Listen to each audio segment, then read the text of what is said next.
Hey there, so today we have another review. This is a beer from Goose Island. This is Goose Island IPA. It's been a while since I've had this beer. They for sure have changed the recipe.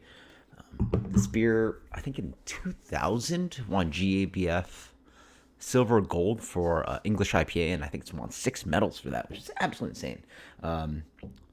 Goose Island is actually, partially a traditionally English style brewery with many of the beers they make, specifically this beer. But now, obviously, I think the beers are quite different. I can't imagine selling English IPA at the volume that Goose Island is moving these days. I look on the website; they're using like Cascade and Centennial in this beer. Obviously, not English IPA anymore. But yeah. So rebranding too. The beer never looked like this. It used to be in like that green bottle, but now they have like a whole big different font, and then like they rebranded differently like years ago as well, and so now you have a duck with a thumbs up, and the goose or the goose with thumbs up. So clean label. I actually probably prefer this compared to some of the other ones, and then some of the other rebrands that I've seen. And then this one is actually brewed out of Mullensville, Chicago, and Fort Collins. So AB InBev with all that power, they're producing beer all over the place. So it's not a big IPA, 5.9. So let's look at this beer. Beer comes in a nice kind of medium gold color. Yeah, medium gold color, rich clarity on that. I mean, it's super clear. This beer has white head, slightly off white. Yeah, smells like IPA. Smells American, not super bombastic. Honestly, reminds me a little bit of like something like Two Hearted. Obviously, it's Centennial in here, so it's like classic American. It's a little bit citrusy, a little bit piney, a little bit grapefruit. So I get, yeah, grapefruit oils, a little bit of like pine needle, a little bit of sweet malt in there, but it's just that general kind of like, American citrusy, piney, myrcene hoppiness. Oh, there's a little bit of nice kind of floral element in here as well. And then it actually has a little bit more fruitiness that I'm getting like a little bit of like light dried pineapple note. But yeah, really wonderful depth of like pine citrus, like, very predominant pine citrus.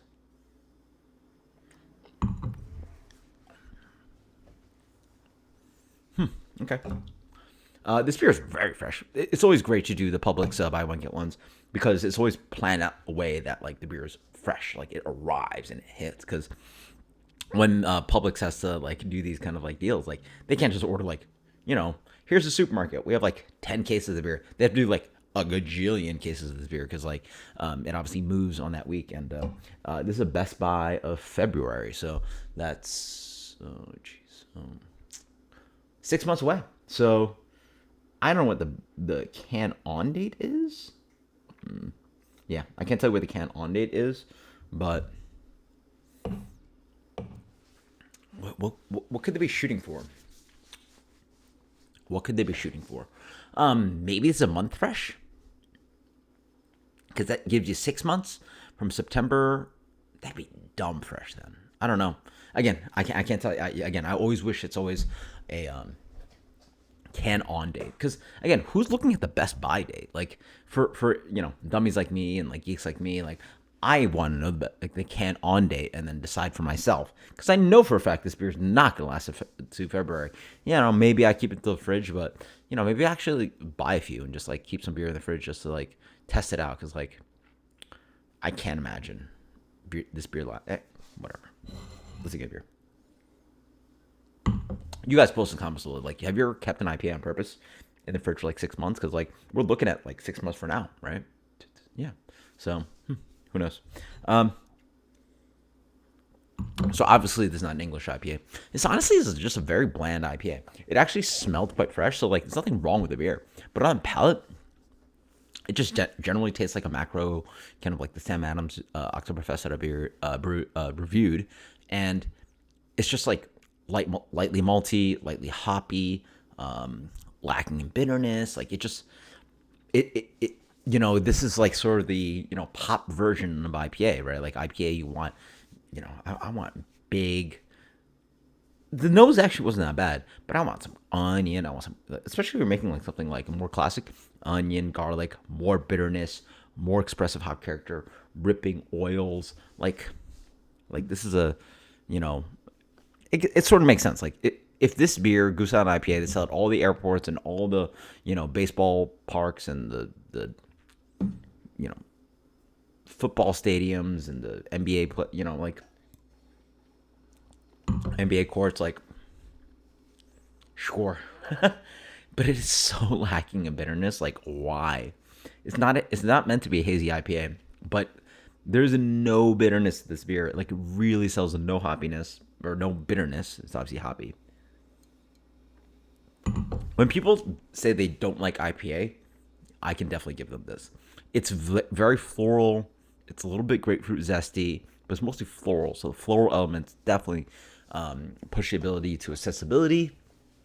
It's like, what kind of, I mean, I guess some people don't want to drink potpourri water, but I think a lot of people would be okay with it. It's like, oh, yeah, it's very pretty. It's very floral, blah, blah, blah. Floral elements are okay with IPA. Obviously, it adds complexity, but then this lacks the complexity. Yeah, there's just a lot of not going on.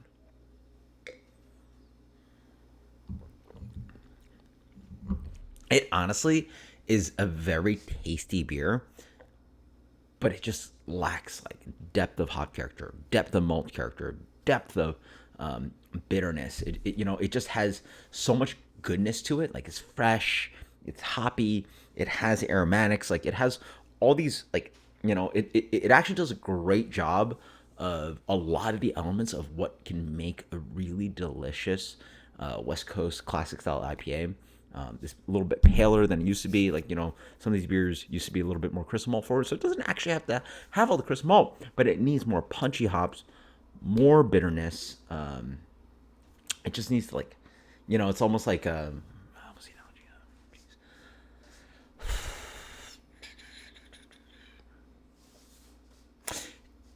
I can't think of a great analogy right now, but it's almost like having a surround sound system, and then all of a sudden you just turn on TV that has just regular, audio, or you're really in the mood for like a pepperoni pizza, and you got a plain pizza, or like it's just a lot of the stuff you'll want, and it tastes like a great IPA, except dot dot dot, right?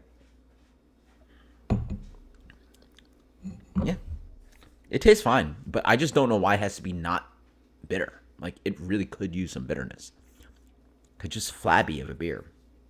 And hazy IPA does a better job at that because it has mouthfeel, silkiness, more expressive hop notes.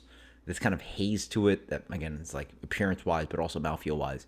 Here it's like you've done a lot of the front work to make a good IPA, but then you lack the bitterness to follow up that kind of like hop flavor that like I don't think anybody's expecting is that the new style to make hop forward beers that are just lacking in bitterness? Like, sorry, is that what West Coast Pilsner is now these days, or IPL? I don't know.